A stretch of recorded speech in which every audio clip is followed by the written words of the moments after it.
Hey everyone, and welcome back to another SEO Melbourne digital marketing podcast. In this episode, we'll be focusing on Google's core web vitals, what they are, and how they can help you. We'll be covering the details about previous updates, the effects that this has had, and how you can utilize it to help boost your rankings. Mid-2020, Google introduced something they called core web vitals, which are metrics implemented to measure and evaluate the speed, responsiveness, and visual stability of websites, and also, importantly, offer more opportunities for a rankings boost. But it needs to be taken note that this is only if done right. There are three main areas of core web vitals, which are largest contentful paint, LCP, first input delay, FID, and cumulative layout shift, CLS. Let's get into these. The first area, largest contentful paint, is a factor that measures when the largest content element within a page is first visible to the user. Ideally, this should occur within 2.5 seconds from the start of the loading time. Poor LCP can be caused due to multiple reasons, including slow server responses, lagging loading times, or client-side rendering. Some tips on how to prevent poor LCP include caching assets, minify CSS, optimize and compress text and images, and also use pre-rendering. The second area, first input delay, is a factor that measures the load responsiveness from the time when the user first interacts with the page. This should ideally occur in 100 milliseconds or less.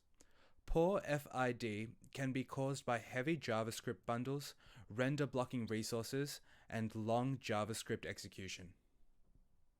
Tips on how to prevent poor FID include reducing JavaScript execution time, reducing request counts and transfer sizes, and reducing third-party code impact.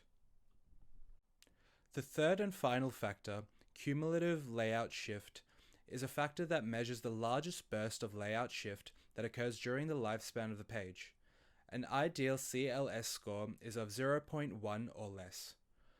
Poor CLS can be caused by images which don't have dimensions, dynamically injected content and ads, and iframes without dimensions.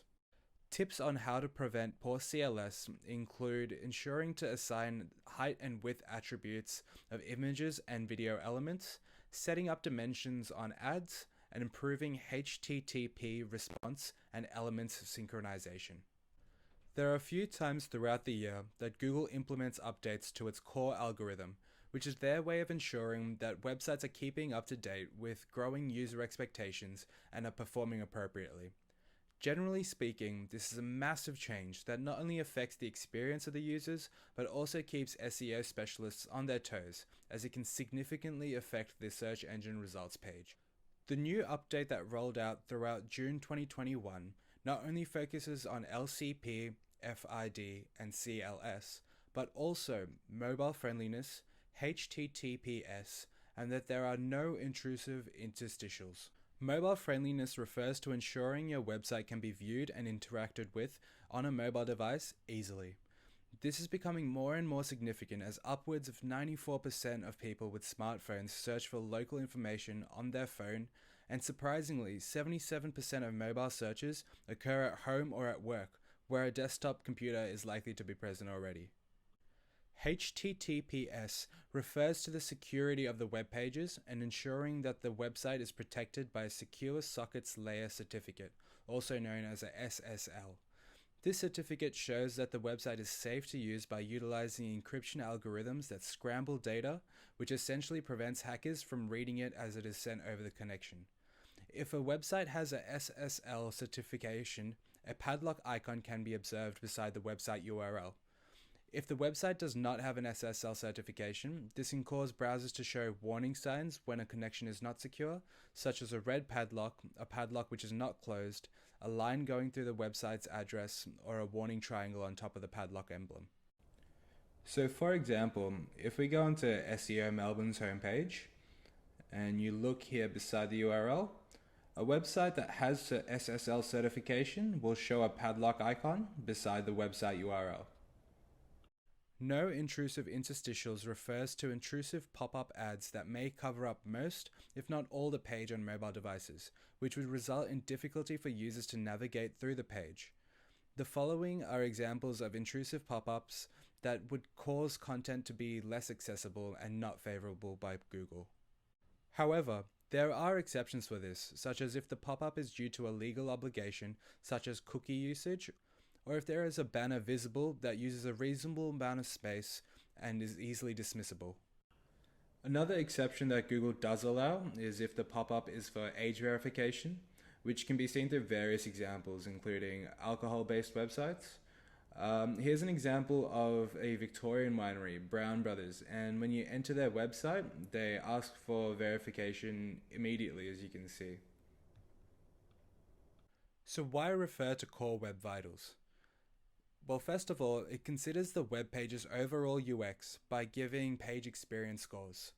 By measuring speed and interactivity, you can best utilize them to boost your search ranking and therefore return on investment on marketing. If Core Web Vitals are underperforming, then so is your SEO. So it is crucial to optimize Web Vitals to boost return on investment for content production. So now you may be asking, how do I ensure that my website is optimized for core web elements? Well, the first step is to utilize the Google Search Console Enhancements tab. This will provide a report that evaluates your website and provides a list of affected URLs with components that need to be reviewed. This includes enhancements regarding our previously mentioned areas such as LCP, FID, and CLS. Another step that can be taken is to utilize Google's Page Speed Insights, which offers in-depth insights and recommendations into both mobile and desktop pages. If utilized well, this can provide a great way to improve the page's core web vitals. And that's a wrap. Thank you for watching our update on Google's Core Web Vitals rollout. If you have any questions about the topics that were covered, feel free to look at the links below, or you can always leave a comment. Thanks for watching.